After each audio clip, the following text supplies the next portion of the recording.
Okay, you know what? I'm gonna do myself dirty. Yeah, that's me. That was me almost a year ago. And then this was me just 5 months later. Do you guys want to know how I dramatically improved my seat? Let me tell you how. Also, for reference, this is me now. And also you can see I'm a lot more stable in the saddle. Still not perfect. And this is my latest clip. So as you can see, literally in a space of 10 months, I have dramatically improved my seat. Okay, are you guys ready for another YouTube video with video I'm drenched! Rusty is chasing the sheep right now.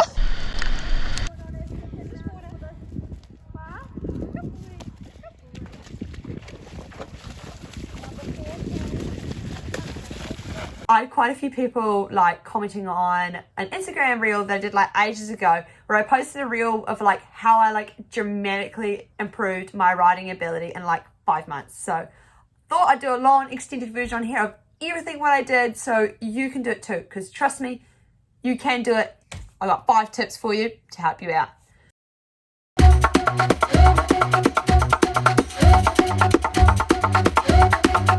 and gentlemen, I have an announcement before we even start this video. Oh, goodness, that's it. Oh, yucky. I am not a professional, so just remember that when you're taking on my tips. This is just literally someone who wants to become a better rider and has been doing it themselves and just wants to pass it on. Tip number 1, exercise. Yay! But honestly, seriously guys, like doing exercise in your own time that doesn't rely on your horse or anything, such a game changer. Like, so pretty much what I did is about 2 to 3 times a week, literally 20 minutes each time, I did Pilates. Nice, easy step. I literally just went on YouTube and searched up. I'll show you my favorite YouTuber that I showed. I'll put it up there so you can look at it, and literally just followed her.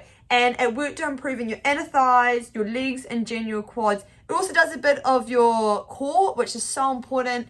Then did like an extra like 5-minute core one, and honestly, game changer. Like, if you're stuck on what to do and you're not really a type of person who wants to go to the gym every day or wants to do cardio and stuff like that, honestly, Pilates. Not only do you tone up, get in there. Not only will you tone up, but you will feel so much stronger. Like, it's just a good starting point. Exercising and horse riding is literally just everything. Like, feeling unconfident, exercise can improve that.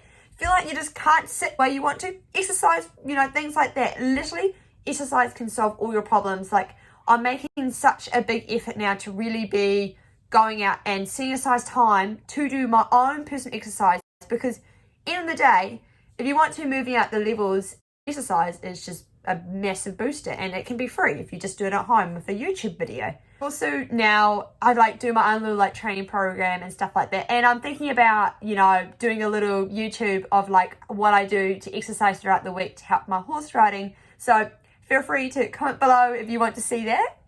Could be something. So tip number 2, which is the next thing I kind of focus on, which is so easy to do. This is for the girls that ride with, well, girls and guys who ride with short stirrups. Yeah, you short stirrup girlies, you know who you are. You're guilty. You know, I'm guilty, but we're not being guilty no more. I'm guilty of doing. I'm so bad, especially with games, just riding with short stirrups. What I did is that every time I went for a hack, and when I know I was just walking, lengthened my stirrups by at least 1 hole. And then I'd go for a little trot and try to see if I could do a rising trot at that stirrup length. And I only go for short periods of time, so I don't hurt the horse's back, but I'm building up my strength while riding at the more correct length. If that makes sense? And literally just like over time, even just at the walk or like doing your little bit of trots will strengthen your legs so much, rather than you having to rely on shortening up your stirrups so you can rise, you know? And the opposite can obviously be applied to the girls that, you know, ride really long. Like maybe next time you're out hacking, do your stirrups up 1 hole just to see how it goes. Well, you need to figure out where obviously is the correct length. I can't tell you that, obviously. You know, you can go look it up, or, you know, ask your trainer or something like that, and then just gradually work towards it while out hacking. And then if your ankles or your hips or your legs get sore, you take your feet out of the stirrups. Like, you're literally just going for a walk. But just be careful if you're riding a cycle horse. I don't want people falling off because of me, okay? Be smart about it. For example, I did on Perky, and if you've seen videos of Perky, he is like a donkey. He is 6 years old, but I literally have to kick him every step. So He's a safe horse to do it on. The worst he's going to do is put his head down to eat rather than take off. So, you know, within reason. Number 3 that I have for you guys. Do lots of trotting. Like, so much trotting. Like, this is for you people that have horses that can't school, can't really jump. Literally, they're like the perfect pony to use. Or horse, if you've got a horse. So, for example, like Hammer and Rusty are just like my muck around ponies. And I literally just threw on the saddle twice a week and I just trotted everywhere. Going for a hack, we go for a little trot around as well. Literally just working on strengthening my legs and just using that trot was like the best thing. When I first started riding back again, I literally could not hold more than like 2 circles of a 20-meter circle at a trot. I'd get tired and I'd be like, have to walk, like it's too much. And just over time, just not focusing on the horse, literally just trotting and just working on my legs and just strengthening them and about to hold myself up. Oh, like now when I want to do a trot, I'm like, yeah, easy as, because I took that time to not worry about the horse and just worry on improving myself, you know? And like they say, practice takes perfect, guys. Just keep going in. And then once you feel like you're at a stage when you can happily trot around at a circle and you don't feel like you're flopping around because you actually can, like, you know, rise to the trot, then I suggest you start working on trying to rise like properly. What I started working on is like trying to rise when you're almost just like stepping up in the saddle. It's the stage where it feels like you're flowing with the horse. I can do a whole separate video on that. I feel like that's got a lot to dive into, but figuring out that feeling with the trot and then just allowing the horse to flow with you once you've built up that strength, like honestly, then your riding just feels so much better when you get to that stage. But that is something that we can done in a different video, because I feel like I need to take the time to like actually write it down so I can actually explain it to you guys, because also I'm aware that I talk so unbelievably fast, so if you can't understand what I'm saying, I'm sorry. I'm trying my best. Okay, I got 2 more tips for you guys. Number 4, I also spent a lot of time just trotting and walking and cantering without the hands. Get rid of them, yeet them, they're not useful. Oh, when I was like trotting around, and bear in mind, do this on safe horses because we don't want people falling off. When I was trotting around, I made an effort to not hold on to the horse's face.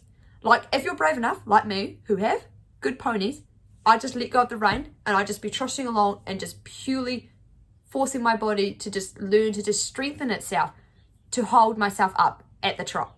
Because what really hinders your riding ability is when you have to trot and you have to constantly use the reins to adjust and hold yourself up and balance. Also, not very nice on the horse. It can make schooling difficult because you know you need to be fiddling really precisely and lightly through the reins. So taking the time to strengthen yourself and balance yourself, you know, without the hands, just cut them off, go. But learning to balance in the saddle, such a game changer. My tip number 5 for you guys is take the time to learn how to actually sit properly.